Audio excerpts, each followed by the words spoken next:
ఈరోజు చేపలు తీసుకున్నానండి. ఈ చేపలతో కూర ఎలా వండాలో చేసి చూపిస్తానండి. చేపలు శుభ్రంగా కడుక్కుందామండి. ఉప్పు శుభ్రంగా కడుక్కోవాలి. చేపలు శుభ్రంగా కడిగేసానండి. చేపలు ఇందులో వేసుకుందామండి. ఈ చేపల్లోకి 4 ఉల్లిపాయలు 5 పచ్చిమిరపకాయలు కట్ చేసి వేసుకుంటున్నానండి. 1 స్పూన్ పసుపు వేసుకుందామండి. 1 స్పూన్ కారం వేసుకుందామండి.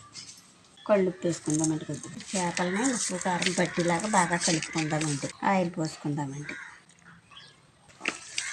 పెద్ద నిమ్మకాయ అంత చింతపండు నానబెట్టుకుందాం.